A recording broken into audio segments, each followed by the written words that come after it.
जर मी तुम्हाला सांगितलं की एकाच इंडेक्समध्ये गुंतवणूक करून दोन वेगवेगळे गुंतवणूकदार 15 ते 20 वर्षांनी लाखोंचा फरक निर्माण करू शकतात, तर तुम्ही विश्वास ठेवाल का? आज भारतात लाखो गुंतवणूकदार म्युच्युअल फंड SIP करत आहेत.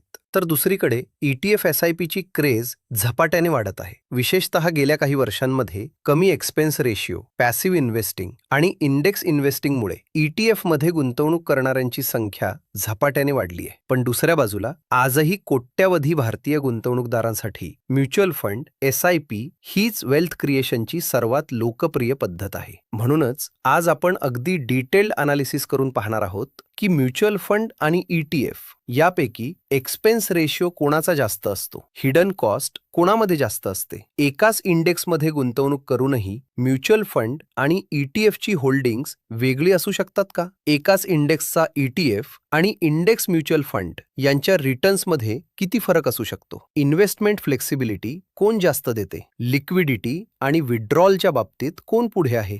कोणत्या प्रकारच्या इन्व्हेस्टरसाठी कोणतं प्रॉडक्ट योग्य आहे? आणि सर्वात महत्त्वाचं म्हणजे मी स्वतः माझे पैसे ETF मध्ये गुंतवतो की म्युच्युअल फंड्समध्ये? आणि गेल्या 5 वर्षातील निफ्टी 50 इंडेक्सचं रिअल उदाहरण सुद्धा आपण पाहणार आहोत. त्यामुळे हा व्हिडिओ शेवटपर्यंत नक्की बघा. चला तर मग सुरुवात करूयात. सर्वप्रथम खर्चाबद्दल बोलूया. मोस्टली ETFचा एक्सपेन्स रेशिओ 1% आतच असतो, तर म्युच्युअल फंडचा एक्सपेन्स रेशिओ 2%च्याही पुढे जाऊ शकतो. मात्र हा एक्सपेन्स रेशिओ नेमका किती असेल हे फंडचा प्रकार, त्याचा AUM तसेच फंड हाऊसच्या प्राइसिंग पॉलिसीवर अवलंबून असतं. पण इथेच एक मोठा ट्विस्ट आहे. फक्त एक्सपेन्स रेशिओ पाहून ETF स्वस्त आहे असा निष्कर्ष काढणं चुकीचं ठरू शकतं. कारण ETF मध्ये काही हिडन कॉस्ट देखील असतात. ब्रोकरेज चार्जेस, बिड आस्क स्प्रेड, इम्पॅक्ट कॉस्ट आणि काही वेळा कमी लिक्विडिटीमुळे होणारा अतिरिक्त खर्च याकडे अनेक गुंतवणूकदार पूर्णपणे दुर्लक्ष करतात.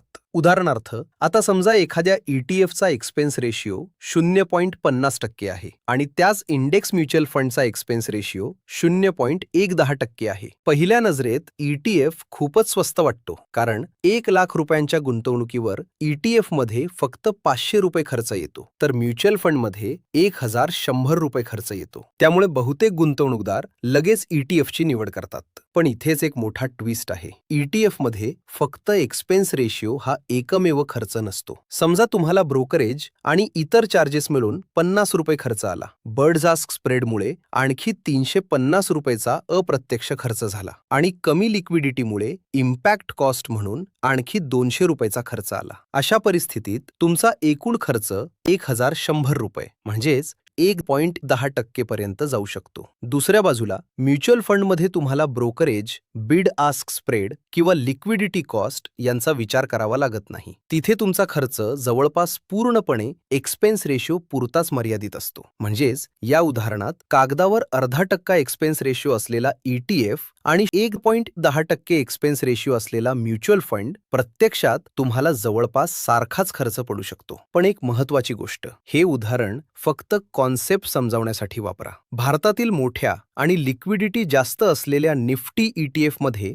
0.60% अतिरिक्त हिडन कॉस्ट नियमितपणे लागतो असं म्हणणं तथ्यात्मकदृष्ट्या योग्य ठरणार नाही. हे उदाहरण कमी लिक्विडिटी असलेल्या ETF किंवा विशिष्ट परिस्थितीसाठी वापरणं अधिक योग्य राहील. आता एक खूपच इंटरेस्टिंग प्रश्न, एकाच इंडेक्समधील ETF आणि इंडेक्स म्युच्युअल फंड यांच्या होल्डिंग्स वेगळ्या असू शकतात का? नियमाप्रमाणे पाहिलं तर दोघांच्या पोर्टफोलिओमध्ये जवळपास त्याच कंपन्या आणि त्याच वेटेज असायला हवं, कारण दोघांचंही उद्दिष्ट त्या इंडेक्सचा रिटर्न देणं हेच असतं. पण प्रत्यक्षात थोडाफार फरक दिसू शकतो. याचं पहिलं कारण म्हणजे म्युच्युअल फंड्सकडे SIP आणि रिडेम्पशन हाताळण्यासाठी काही प्रमाणात कॅश पोझिशन असते. दुसरं कारण म्हणजे रिबॅलन्सिंगचा टायमिंग, कारण सर्व फंड्स एकाच वेळी पोर्टफोलिओ बदलत नाहीत. बोनस, डीमर्जर, मर्ज किंवा डिव्हिडंड सारख्या कॉर्पोरेट ॲक्शन्समुळेही काही दिवसांसाठी होल्डिंग्समध्ये फरक निर्माण होऊ शकतो. तिसरा म्हणजे क्रिएशन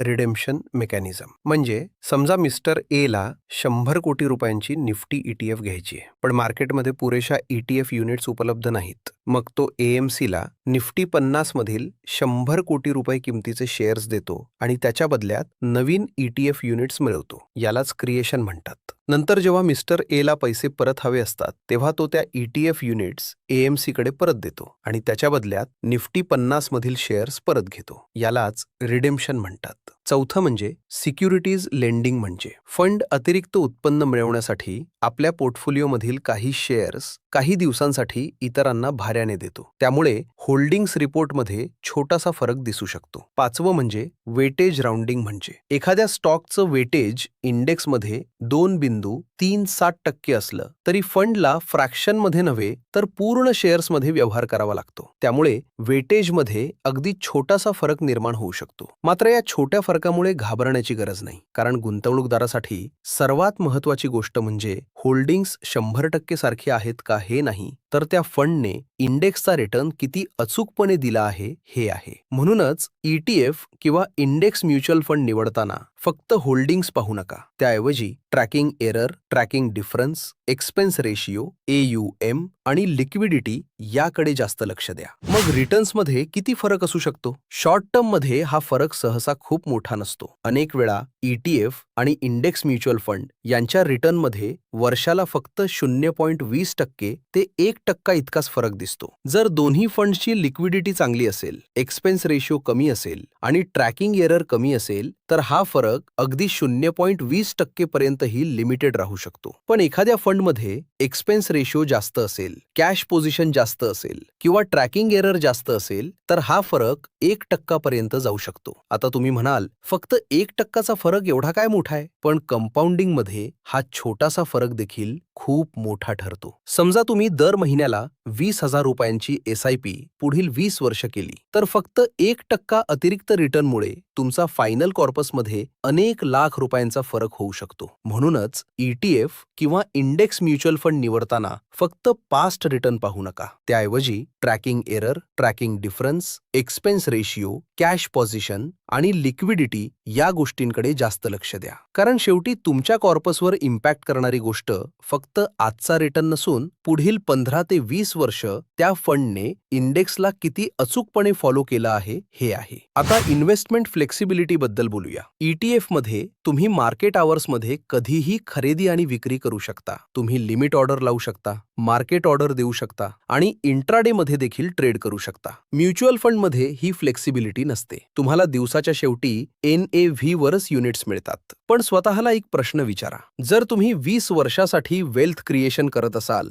तर तुम्हाला खरंच दिवसभर बाय आणि सेल करण्याची गरज आहे का? बहुतेक गुंतवणूकदारांसाठी याचं उत्तर नाही असतं. विड्रॉल आणि लिक्विडिटीच्या बाबतीत ETF नक्कीच पुढे आहे. मार्केट उघडा असेपर्यंत तुम्ही काही सेकंदात युनिट्स विकू शकता. म्युच्युअल फंडमध्ये रिडेम्पशन रिक्वेस्ट दिल्यानंतर पैसे खात्यात येण्यासाठी 1 ते 3 दिवस लागू शकतात. पण इथे एक वेगळाच बिहेवियरल अँगल आहे. ETF मध्ये प्राइस सतत दिसत असल्यामुळे अनेक गुंतवणूकदार वारंवार पोर्टफोलिओ तपासतात, घाबरतात आणि अनावश्यक ट्रेडिंग करतात.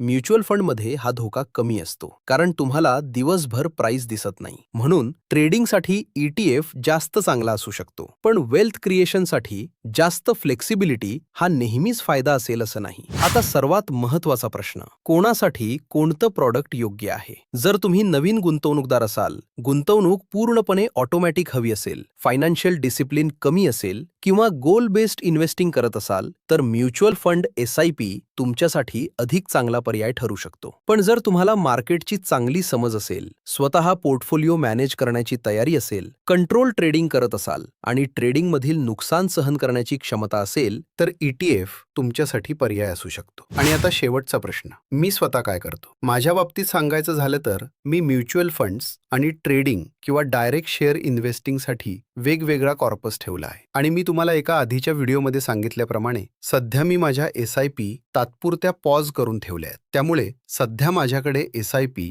आणि डायरेक्ट इन्व्हेस्टिंगसाठी जो कॉर्पस आहे त्यामधूनच मी ETF आणि डायरेक्ट स्टॉक्समध्ये इन्व्हेस्टिंग करतो. आत्ताच्या घडीला माझ्याकडे फक्त फार्मा सेक्टरचा एकच ETF आहे. त्यामुळे काही ठिकाणी मी ETF वापरतो कारण कमी खर्च आणि शॉर्ट टर्म स्पेसिफिक एक्सपोजर मला सध्याच्या परिस्थितीत महत्त्वाचा वाटतो. तर काही ठिकाणी मी म्युच्युअल फंड्स वापरतो कारण ऑटोमेशन, कन्व्हिनियन्स आणि बिहेवियरल डिसिप्लिन हे देखील तितकेच महत्वाचे आहेत. चला आता एक रिअल एक्झाम्पल पाहूया. समजा मिस्टर ए आणि मिस्टर बी हे दोघे मित्र आहेत. दोघांचं वय, उत्पन्न आणि गुंतवणुकीचं उद्दिष्ट एकच आहे. दोघांनाही पुढील अनेक वर्षांसाठी संपत्ती निर्माण करायची आहे. दोघेही गेल्या 5 वर्षांपासून दर महिन्याला 10,000 रुपयांची SIP करत आहेत. म्हणजेच मंथली SIP 10,000 रुपये. इन्व्हेस्टमेंट पिरियड 5 वर्ष. टोटल इन्व्हेस्टमेंट 6 लाख रुपये. पण दोघांच्या गुंतवणुकीची पद्धत वेगळी आहे. मिस्टर ए ने HDFC निफ्टी 50 इंडेक्स फंडमध्ये SIP केली, ज्याचा एक्सपेन्स रेशिओ सुमारे 0.46% आहे. तर मिस्टर बी ने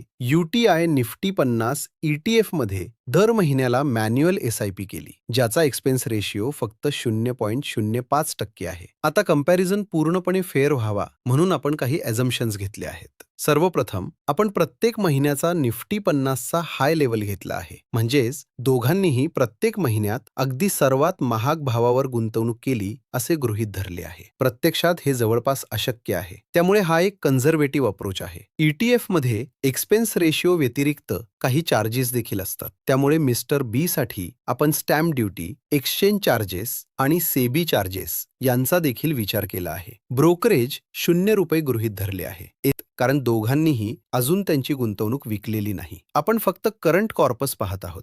आता आपण प्रत्येक महिन्यातील 10,000 रुपयांच्या SIP मधून त्या महिन्याच्या निफ्टी हायवर किती युनिट्स मिळाल्या असत्या हे काढलं. अशा प्रकारे 60 महिन्यांच्या सर्व युनिट्स एकत्र केल्या आणि आजच्या निफ्टी लेवल म्हणजे 23,865.75 वर त्या सर्व युनिट्सची किंमत काढली. रिझल्ट काय आला? Nifty 50 index fund. Total investment 6 lakh रुपये. करंट कॉर्पस 6,72,415 रुपये. Mister B UTI Nifty 50 ETF. Total investment 6 lakh रुपये. करंट कॉर्पस 6,79,766 रुपये. म्हणजेच फक्त कमी एक्सपेन्स रेशिओमुळे मिस्टर बी चा कॉर्पस हा मिस्टर ए पेक्षा जवळपास 7,351 रुपये जास्त आहे. आता तुम्ही म्हणाल फक्त 7,000 रुपयाचाच फरक? हो, कारण आपण फक्त 5 वर्षांचा कालावधी घेतला आहे. पण जर हेच इन्व्हेस्टमेंट पुढील 15 ते 20 वर्ष चालू राहिलं तर हा छोटासा फरक कंपाऊंडिंगमुळे लाखो रुपयांमध्ये बदलू शकतो. पण इथे एक मोठा ट्विस्ट आहे.